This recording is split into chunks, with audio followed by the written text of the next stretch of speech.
Assalamualaikum warahmatullahi wabarakatuh. Bismillah walhamdulillah. Thumma salatu wassalamu ala Sayyidina Muhammad ibni Abdillah wa ala alihi wa sahbihi wa man wala wala hawla wala quwwata illa billah.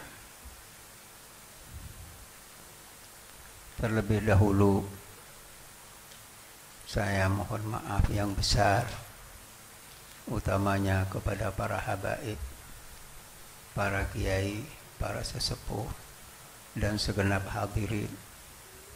Sebenarnya saya sangat tidak pantas diberi waktu di tempat yang mulia, di rumah orang yang mulia, di saat yang mulia ini, sedangkan diri saya adalah sampah.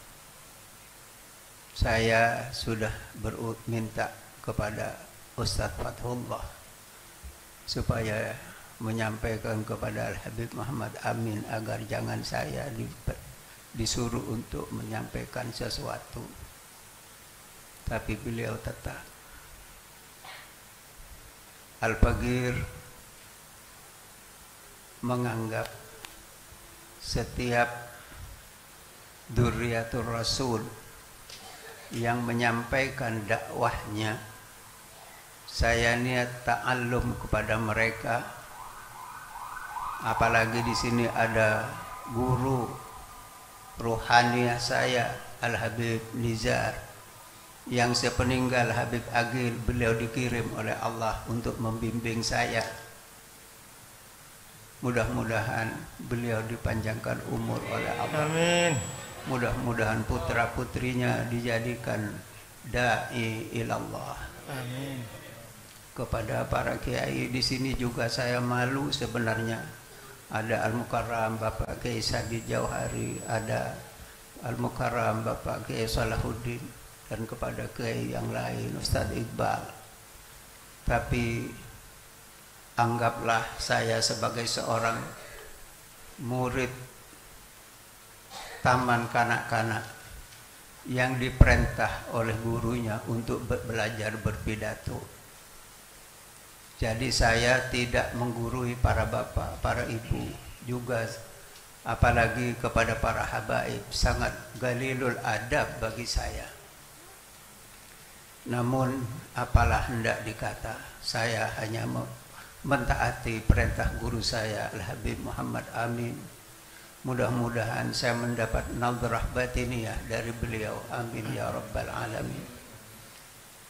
Hadirin yang dimuliakan oleh Allah, saat ini kita berada di hari tenang. Tenang keadaan karena tidak ada hiruk pikuk, kampanye dan sebagainya. Namun kalau kita merenung, kita lebih tenang lagi. Ruh kita tenang, pikiran kita tenang, hati kita tenang, sanubari kita tenang ketika kita berada di majelis ini.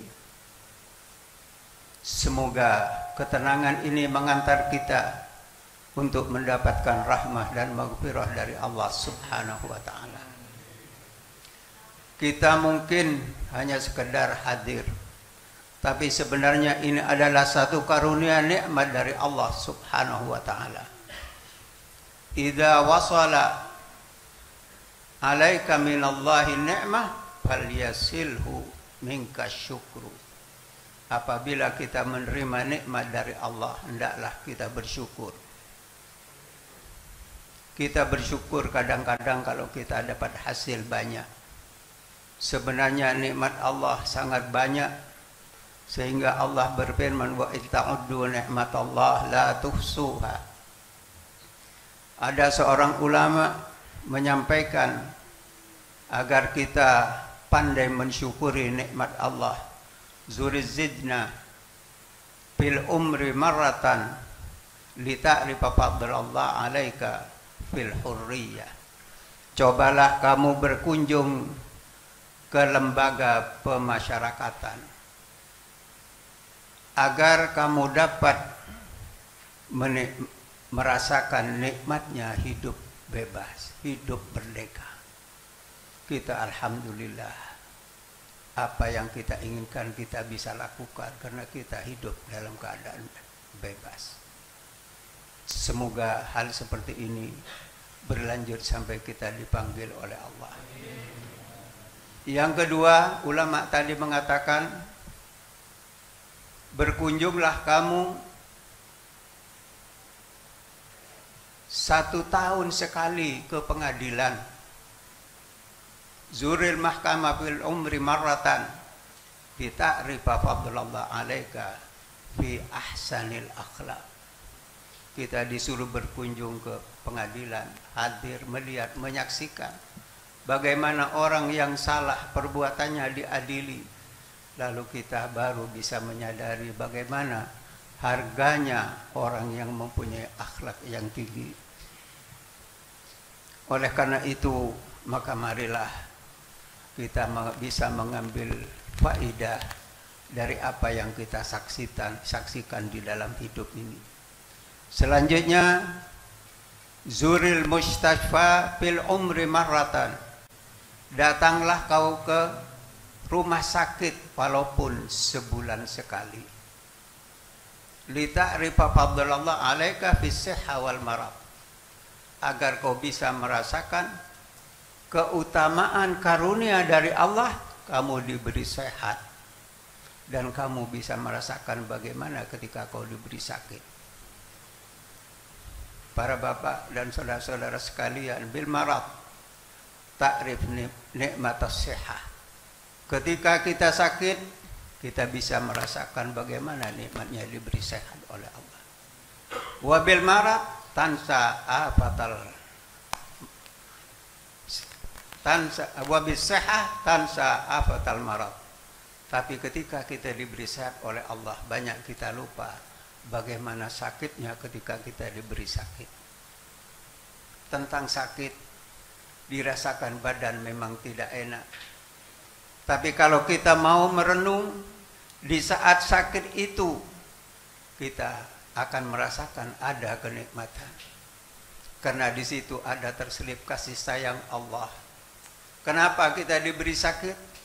Agar kita sambat kepada Allah. Idza ahabballahu abdan ibtalah liyasma'a tadurru'ahu. Jadi ketika kita sakit, janganlah mengeluh. Tapi marikah kita perbanyak mendekat kepada Allah Subhanahu wa ta'ala. Yang lebih penting, yang terakhir, karena waktunya memang terbatas. Wazur rabbaka kulla anin, maka dekatkanlah dirimu kepada Tuhanmu setiap saat. Lita'rif ni'amil haya, agar kau bisa merasakan nikmatnya diberi hidup di dunia dengan iman oleh Allah Subhanahu wa ta'ala. Inilah sekedar apa yang dapat kami sampaikan, kurang lebihnya mohon maaf. Wassalamualaikum warahmatullahi wabarakatuh.